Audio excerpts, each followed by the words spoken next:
Hello friends, Pongal cleaning இன்னும் start பண்ணலையா? எங்கேருந்து ஸ்டார்ட் பண்ணுறது, எப்படி முடிக்கிறதுன்னு தெரியலையா? இல்லை சண்டே எல்லாத்தையும் வச்சு ஒட்டுக்கா க்ளீன் பண்ணிக்கலாம் அப்படின்னு சொல்லிட்டு நினச்சிட்ருக்கீங்களா? கண்டிப்பாக உங்களுக்கு இந்த வீடியோ ரொம்பவே யூஸ்ஃபுல்லாக இருக்கும். ஸ்கிப் பண்ணாமல் பாருங்கள். ஃபுல் வீடியோ உங்களுக்கு ரொம்ப ரொம்ப பிடிக்கும். இன்றைக்கி இது ஃபுல்லாக நான் இந்த பொங்கல் கிளீனிங்காக இந்த வீக் ஃபுல்லாக நான் ஃபாலோ பண்ண சில விஷயங்கள் எல்லாத்தையும் தான் சின்ன சின்ன கிளிப்ஸாக இந்த வீடியோவில் ஆட் பண்ணியிருக்கேன். பொங்கல் கிளீனிங்க்கு மட்டுமே இந்த வீடியோ. நான் மற்றபடி வேறு எந்த விஷயங்களும் நான் இதில் ஷேர் பண்ணல. இந்த வீடியோவில் சொல்லியிருக்கிற நிறைய டிப்ஸ் எனக்கு ரொம்ப நான் ஃபாலோ பண்ணதில் ரொம்பவே யூஸ்ஃபுல்லாக இருந்துச்சு. சரி, உங்களுக்குமே அது ரொம்பவே யூஸ்ஃபுல்லாக இருக்கும் அப்படிங்கிறதுக்காக மட்டுமே நான் இந்த வீடியோ ஷேர் பண்ணியிருக்கேன். ஸோ ஃபுல் வீடியோ ஸ்கிப் பண்ணாமல் பாருங்கள். நம்மளுடைய சேனலை ஃபஸ்ட் டைம் பார்க்குறீங்க அப்படின்னா கண்டிப்பாக ஃபுல் வீடியோ பாருங்கள். உங்களுக்கே ரொம்ப பிடிச்சிருக்கு அப்படின்னா நம்மளுடைய சேனலை சப்ஸ்கிரைப் பண்ணி பக்கத்தில் இருக்க பெல் ஐக்கானை கிளிக் பண்ணி வச்சுக்கோங்க.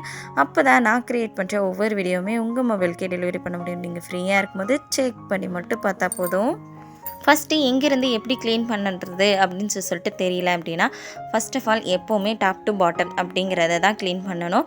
ஃபஸ்ட்டு சீலிங் க்ளீன் பண்ணிடுங்க. அதுக்கப்புறமா ஃபேனு, அதாவது சீலிங்னா ஒற்றை அடிச்சு விட்ருங்க. ஃபேனு, அதுக்கப்புறமா கதவு, ஜன்னல், செவுரு, அதுக்கப்புறமா ஷோகேஸ், இந்த மாதிரி ஆர்டராக க்ளீன் பண்ணிட்டு வந்தீங்க அப்படின்னா ஈஸியாக உங்களுக்கே க்ளீன் பண்ணுறதே தெரியும். எங்கள் வீட்டில் எங்கள் மாமியார் ஒற்றை அடிச்சுட்டு ஃபேன் எல்லாம் எங்கள் மாமனார் ஏறி தொடச்சி விட்டுட்டார். க்ளீன் பண்ணுறதுமே எனக்கு ஷோகேஸு, செவுரு இதெல்லாம் நான் க்ளீன் பண்ணிக்கிறேன் அப்படின்னு சொல்லியிருந்தேன். ஷோகேஸ் அடிக்கடி க்ளீன் பண்ணிக்கிட்டே இருக்கிறனால அது பெருசாக வேலை இல்லை. ஆனால் இந்த செவுரு தான் பார்க்குறதுக்கு ரொம்ப மோசமாக இருந்துச்சு. இந்த குட்டீஸுங்க வச்சுருக்க எல்லாத்துக்குமே தெரியும் இந்த செவுரு எவ்வளோ மோசமாக ஆகும்னு சொல்லிட்டு, அதுக்கு நான் புதுசாக கண்டுபிடிச்ச ஒரு டிப்ஸ் தான் இந்த வீடியோவில் நான் ஷேர் பண்ணியிருக்கேன். ரொம்பவே நல்லாவே ஒர்க் அவுட் ஆச்சுன்னா பார்த்துக்கங்களேன். அதுக்கு விம் லிக்யூட் ஒரு ஸ்பூன்லேருந்து 1.5 ஸ்பூன் வரைக்கும் எடுத்துக்கோங்க. அதுக்கப்புறம் வினிகர் அதில் இருக்கிற மூடிலேயே ஒரு 2 மூடி இல்லைன்னா 1 ஸ்பூன், 2 ஸ்பூன் எடுத்துக்கோங்க. நான் 2 ஸ்பூன் தான் எடுத்துக்கிட்டேன். 2 ஸ்பூன் எடுத்துக்கோங்க.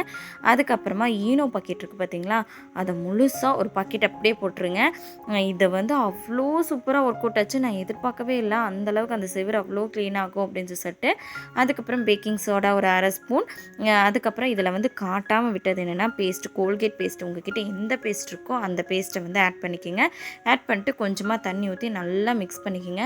நல்லா நுர பொங்கி அப்படியே நல்லா பேஸ்ட் மாதிரி ஆயிரும். நல்லா அது ஒரு மாதிரி க்ரீமியான ஸ்ட்ரெச்சரில் மாறிடும். இதை அப்படியே ஸ்க்ரப்பரில் தொட்டு செவுத்தில் வச்சு தேய்ச்சிங்க அப்படின்னா பளிச்சுன்னு ஆயிடுதுங்க. நான் இதை எதிர்பார்க்கவே இல்லை, அவ்வளோ சூப்பராக ஒர்க் அவுட் ஆச்சு. எங்கள் வீட்டு செவுரு அப்படியே பளபளன்னு ஆயிடுச்சு. அழுக்குலேருந்து எல்லாமே போகுது. ஆனால் க்ரையான்ஸ் மார்க்லேருந்து எல்லாம் போகுது. ஆனால் இந்த பேனால் எழுதியிருந்தாங்க குட்டீஸுங்க அப்படின்னா அது சுத்தமாகவே போக மாட்டேங்குது. பென்சில் எழுதியிருந்தது, அழுக்கு, இப்படி எல்லாமே போகிறது. ஆனால் இந்த பேனால் கிறுக்கி வச்சது மட்டும் போக மாட்டேங்குது. ஸோ இது ரொம்பவே யூஸ்ஃபுல்லாக இருக்கும். அதே சமயம் நிறையா இருக்குது, எங்கள் வீட்டு செவுரு மொத்தமும் அப்படித்தான் இருக்குது அப்படின்னா தயவு செஞ்சு இதை ஃபாலோ பண்ணிடாதீங்க. இடுப்பு எலும்பு உடஞ்சி போயிடும். தேய்க்கிறதுலேருந்து எல்லாத்துக்கும் நல்லா தான் இருக்குது. ரொம்ப அழுத்தியும் தேய்க்க வேண்டியதில்லை தான். இருந்தாலும் நம்ம மொத்த வீட்டையும் கழுவிடும் போது மொத்தத்தை வச்சு தேய்ச்சி விட்டோம் அப்படின்னா கண்டிப்பாக 2 நாளில் நம்மளை கொண்டு போய் ஹாஸ்பிட்டலில் அட்மிட் பண்ணிடுவாங்க. நம்மளால் எந்திரிச்சு ஒரு 4 நாளைக்கு நடக்க முடியாது. அதனால் சொல்கிறேன், தயவு செஞ்சு மொத்தமாக எல்லா செவத்தையும் நம்ம தொடச்சிடலாம் அப்படின்னு மட்டும் நினைக்காதீங்க. அதுக்கு நம்ம பெயிண்டே அடிச்சிடலாம். நான் ஒரு ஆர்வ கோளாறில் அப்படி தான் செவரெல்லாம் கழுவி விட்டுறலாம் அப்படின்னு சொல்லிட்டு ஒரு 2 செவரை கழுவினேன். அதுக்கே எனக்கு இடுப்பு சரியான வலி. அடாடா இப்படி ஆகிப்போச்சு அப்படின்னு சொல்லி தோணுச்சு. கம்மியாக இருக்குது அப்படின்னா கண்டிப்பாக இந்த டிப் யூஸ் பண்ணலாம். நிறையா இருக்கிறதுக்கும் யூஸ் பண்ணலாம். ஆனால் நம்ம பண்ணும்போது நம்மளுக்கு தான் பெயின் அதிகமாக இருக்கும். அதுவும் எனக்கு செக்ஷன் பண்ணியிருக்கனால சுத்தமாக முடியல. எனக்கு அந்த இடுப்பு வலி பயங்கரமாக பின்னி எடுத்துடுச்சு இதை கழுவி விட்டுட்டு. இந்த மாதிரி யாராவது ஆர்வ கோளாறில் பண்ணியிருக்கீங்க அப்படின்னா கண்டிப்பாக கமெண்ட்டில் ஷேர் பண்ணுங்கள். இந்த கதவு மட்டும் கொஞ்சமாக ஒற்றை அடித்து விட்டு தொடச்சி விட்டுருமா அப்படின்னு மட்டும் சொல்லியிருந்தாங்க. அவங்க ஆல்மோஸ்ட் அவங்க தொடச்சி விட்டுருந்தது தான். இப்போ தம்பி எல்லாம் தண்ணியெல்லாம் எடுத்து நான் க்ளீன் பண்ணிகிட்டு இருக்கும்போது அவனும் தண்ணியெல்லாம் எடுத்து இது பண்ணிட்டான். ஸோ அதனால் அது ஒரு மாதிரி இருக்குது அப்படின்னு சொல்லிட்டு அதையுமே தொடச்சி விட்டுட்டேன். எப்போவுமே இப்படி தான் நம்ம க்ளீன் பண்ணணும். கதவு, ஜன்னல், அதாவது மேலேருந்து கீழே அப்படின்னு ஆர்டராக க்ளீன் பண்ணிட்டு வந்தோம் அப்படின்னா தான் ரொம்பவே சூப்பராக இருக்கும்.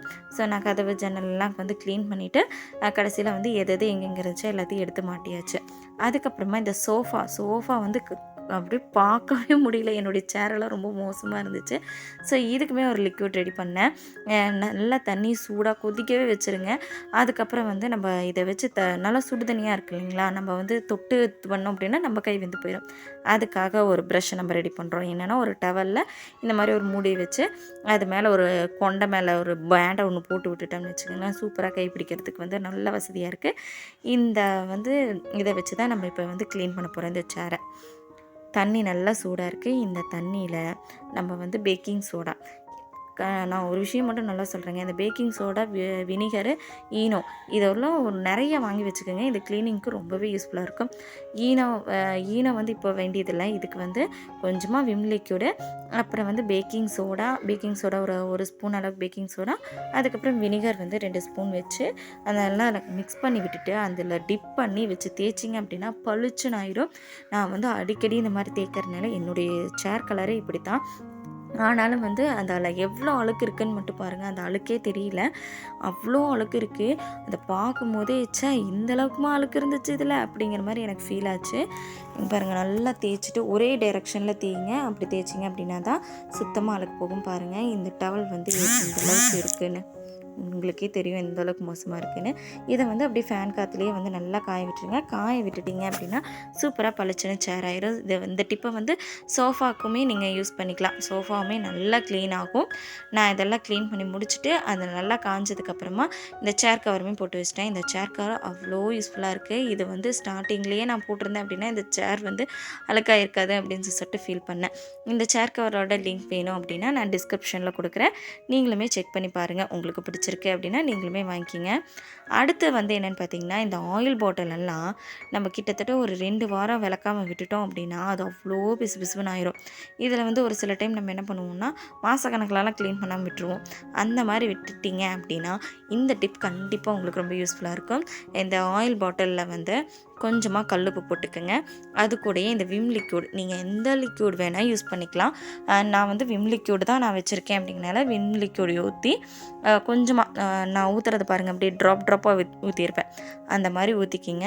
ஊற்றிட்டு அது கூடயே கொஞ்சமாக தண்ணி நம்ம நல்லா ஷேக் பண்ணுறதுக்கு ஏற்ற மாதிரி ஒரு 1/4 கிளாஸ் தண்ணி வந்து ஊற்றிக்கிங்க. அந்த மாதிரி ஊற்றிட்டு மூடி போட்டு வச்சு நல்லா ஷேக் பண்ணுங்கள். குறைஞ்சது ஒரு 30-40 டைம் இப்படி ஷேக் பண்ணிங்க அப்படின்னாவே மொத்த அழுக்கும் உள்ளே இருக்கிறது மொத்தமும் வெளியே வந்துடும்.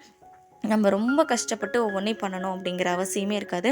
பளிச்சுன்னு உள்ளே இருக்கிற அந்த ஆயில் பிஸ்குலேருந்து எல்லாமே லூஸ் ஆகி சூப்பராக க்ளீன் ஆயிரும். இப்போ பாருங்கள், நான் க்ளீன் பண்ணி காட்டுறேன். இது ஃபுல்லாக நான் எடுத்துகிட்டு இந்த மாதிரி இந்த ஸ்ப்ரே பாட்டிலோட லிங்க் வேணும் அப்படின்னாலுமே நான் டிஸ்கிரிப்ஷனில் கொடுக்குறேன். நீங்கள் செக் பண்ணி பாருங்கள். இந்த ஸ்ப்ரே பாட்டில் எங்கள் அக்காவும் வாங்கி வச்சுருக்கா. அவளுமே சொன்னான் ஸ்ப்ரே பண்ண மாட்டேங்குது அடிக்கடின்னு. ஒரே ஒரு விஷயந்தாங்க, இந்த ஸ்ப்ரே பண்ண மாட்டேங்குது அப்படின்னா உடனே வாட்டரில் வச்சு ஸ்ப்ரே பண்ணிங்க அப்படின்னா வாட்டர் வந்து தண்ணி வந்து அந்த திக்னஸ் கம்மி தானே, அதனால் டக்குன்னு இழுத்து ஸ்ப்ரே பண்ணிடும். அதுக்கப்புறமா நீங்கள் ஆயிலில் வச்சு ஸ்ப்ரே பண்ணிங்க அப்படின்னா ஈஸியாக அது வந்து அதுவுமே ஸ்ப்ரே ஆகிக்கும். இந்த மாதிரி ஸ்ப்ரே பாட்டில் வந்து ஸ்ப்ரே ஆகலை அப்படின்னா இந்த டிப்ஸை ட்ரை பண்ணி பாருங்கள். கண்டிப்பாக உங்களுக்கு யூஸ்ஃபுல்லாக இருக்கும். பாருங்கள், பாட்டில் எவ்வளோ பளபளன்னு இருக்குது. இதே மாதிரி வீட்டில் இருக்கிற மொத்த பாட்டிலையும் எடுத்து போட்டு நான் விளக்கி கழுவி வச்சுட்டேன். பாருங்கள், எல்லா பாட்டிலும் கழுவி வச்சாச்சு. இதுக்கப்புறம் இதெல்லாம் அரேஞ்ச் பண்ணி வைக்கிறது தான் வேலை. இதுக்கப்புறம் இந்த அடுப்பில் இருக்கிற இந்த பர்னர் இருக்குது பார்த்தீங்களா, அது எங்கேயும் கரிசட்டி மாதிரி கருகருனே இருக்கும் எப்போ பாரு. இந்த பர்னரையுமே சூப்பராக பளபளன்னு நம்மளால் க்ளீன் பண்ண முடியும். ரொம்ப ஈஸியான மெத்தடில். அதுக்கு வந்து ஒரு குண்டால வந்து நம்ம சுடுதண்ணி வச்சுப்போம். அது நல்லா கொதிக்கணும். வந்து சுடுதண்ணி சூடாக மட்டும் இல்லாமல் நல்லா கொதிக்கணும். ஒரு 2 பாக்கெட் ஈனோ எடுத்து ஒரு சின்ன பவுலில் மாற்றிக்கிங்க. அதாவது என்னென்னா அந்த பர்னர் வந்து மூழ்கிடணும் அந்தளவுக்கு ஒரு பாத்திரம் எடுத்துக்கோங்க. ஒரு ஸ்பூன் பேக்கிங் சோடா, 2 ஸ்பூன் 2லேருந்து 2.5 ஸ்பூன் வந்து வினிகர் வந்து ஆட் பண்ணிக்கிங்க. ஒரு லெமன் முழுசாக அதை வந்து ஆட் பண்ணிக்கிங்க. வினிகர் ஊற்றுனதையுமே அந்த ஈனோவும் பேக்கிங் சோடாவும் நல்லா பொங்கி வரும். அப்புறம் வந்து அப்படியே நம்ம லெமனை புளிய அது நல்லாவே இன்னுமே பொங்கி வரும். இந்த டைமில் வந்து அது நல்லா பொங்கி வந்த உடனே நம்ம வந்து என்ன பண்ணுறோன்னா, நம்ம பர்னர் இருக்குது பார்த்தீங்களா, அந்த பர்னர் எடுத்து உள்ளே போட்டு கொதிக்கிற தண்ணி எடுத்து உள்ளே ஊற்றுனோம்னு வச்சுக்கோங்களேன், அப்படியே வந்து அதை ஊற்றும் போது அந்த கலரே ஆரஞ்சு கலரில் ஆச்சு. அது கொஞ்ச நேரத்துலேயே கருன்னு ஆயிடுச்சு பார்த்துக்கோங்க. எங்கேயோ அந்த அதில் வந்து கருப்பு கலர் பவுட்ரு கலந்த மாதிரி ஆகிப்போச்சு. அந்தளவு கருப்பாயிடுச்சு. நம்ம பர்னர் போட்ட மகிமை எல்லாம் வேறு ஒன்றும் கிடையாது. பாருங்கள் எந்த அளவுக்கு கருப்பாயிருச்சு அப்படின்னு. இதை நல்லா ஊறட்டும். ஒரு 1 மணி நேரத்துலேருந்து 2 மணி நேரம் வரைக்கும் நல்லா ஊறினா போதும். இல்லை நீங்கள் ஃபுல் நைட் சோக் பண்ணுறீங்க அப்படின்னாலுமே ஒன்றும் பிரச்சனை இல்லை. நீங்கள் முழு நைட்டு கூட நீங்கள் ஊற விட்டு நீங்கள் இது பண்ணிக்கலாம். ஆனால் வந்து அந்த சூடு ஆறுச்சு அப்படின்னாவே போதும். ஏன்னா கொதிக்கிற தண்ணியில் கை விட்டால் கை வந்து போயிடும் இல்லையா? அதனால் இந்த மாதிரி வந்து அது தண்ணி ஆறுனதுக்கப்புறமா நம்ம வச்சு நல்லா வந்து ஸ்க்ரப்பர் வச்சு தேய்ச்சோம் அப்படின்னாவே புதுசு போல் ஆகலைனாலும் ஓரளவுக்கு பளிச்சுன்னு ஆயிரும். ரெகுலராக இதை க்ளீன் ஒவ்வொரு டைமும் வந்து ஒவ்வொரு வாரம் க்ளீன் அப்பவும் இந்த மாதிரி க்ளீன் பண்ணிக்கிட்டே இருந்தோம்னா அது பளிச்சுன்னு பளபளன்னு ஆயிரும். இதே இல்லை அப்படிங்கும்போது இந்த மாதிரி தான் இருக்கும். பாருங்கள் இதுக்கும் எவ்வளோ வித்தியாசம் இருக்குன்னு. நம்ம எல்லார்த்து வீட்டிலையுமே இந்த ஷோகேஸ் ஐட்டம்ஸ் நிறைய வச்சுருந்துருப்போம். அழகாக இருக்குது, நம்ம ஷோகேஸில் வச்சா சூப்பராக இருக்கும் அப்படின்னு சொல்லிட்டு நிறையா செராமிக் ஐட்டம்ஸ் எல்லாம் வாங்கிட்டு வந்து வச்சுருந்துருப்போம். இந்த டைமில் இந்த பொங்கல் க்ளீனிங் டைமில் இதை க்ளீன் பண்ணணும்னு எடுக்கும்போது ஒற்றை அடித்து க்ளீன் பண்ணுறதுக்குள்ள அப்பப்பான்னு சொல்லி தோணும்.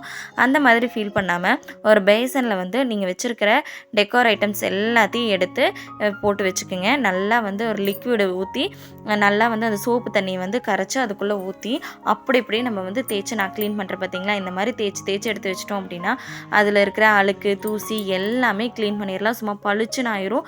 அவ்வளோ சூப்பராக க்ளீன் ஆகும். ட்ரை பண்ணி பாருங்கள். நான் ஒரே ஒரு விஷயம் மட்டும் சொல்கிறேன். க்ளீன் பண்ணுறோம் அப்படின்னா கண்டிப்பாக வீட்டில் இருக்க எல்லாத்தோட ஹெல்ப்பையும் வாங்கிக்கோங்க. வீட்டில் இருக்க சிறுசுலேருந்து பெருசு வரைக்கும் ஆளுக்கு ஒரு வேலையை கொடுத்து பிரித்து வேலையை செய்யும் போது ரொம்ப கஷ்டமாகவே இருக்காது. ரொம்பவே ஈஸியாக இருக்கிற மாதிரி இருக்கும். நாளைக்கு வந்து சண்டே, ஹஸ்பண்ட் குழந்தைங்க எல்லாருமே வீட்டில் தான் இருப்பாங்க. ஆளுக்கு ஒரு வேலையை கொடுத்து எல்லாத்தையும் வேலை செய்ய சொல்லிடுங்க. மண்டே வந்து மீதி இருக்கிற கொஞ்சம் நஞ்ச வேலையும் நம்ம அப்படியே பொறுமையாக பார்த்துட்டோம் அப்படின்னா பொங்கலுக்குள்ளே க்ளீனிங் கம்ப்ளீட் பண்ணிடலாம். பொங்கல் க்ளீனிங்க்கு நம்ம மட்டுமே ஏன் ஸ்ட்ரகிளை ஃபேஸ் பண்ணணும்? ஃபேமிலியில் இருக்கிற எல்லாத்தையும் கூப்பிட்டு ஈஸியாக க்ளீன் பண்ணிடலாம். என்ன நான் சொல்கிறது? இந்த வீடியோவோட எண்டுக்கு வந்துட்டோம். கண்டிப்பாக உங்களுக்கு நான் ஃபாலோ பண்ண சில டிப்ஸை இந்த வீடியோவில் ஷேர் பண்ணியிருந்தது எல்லாமே உங்களுக்கு பிடிச்சிருக்கும் அப்படின்னு நான் நம்புகிறேன். பிடிச்சிருக்கு அப்படின்னா இந்த வீடியோவுக்கு ஒரே ஒரு லைக் பண்ணிட்டு கமெண்ட் பண்ணுற இடத்துல ஹைப் பாயிண்ட்டு கேட்கும். அந்த ஹைப் பாயிண்ட்டும் கொடுங்க. அப்போனா தான் யூடியூப் நிறைய பேர்த்துக்கு ரெக்கமெண்ட் பண்ணும். அப்போனா தான் நிறைய பேர் இந்த வீடியோவை பார்க்க முடியும். தேங்க்ஸ் ஃபார் வாட்சிங். Keep supporting me.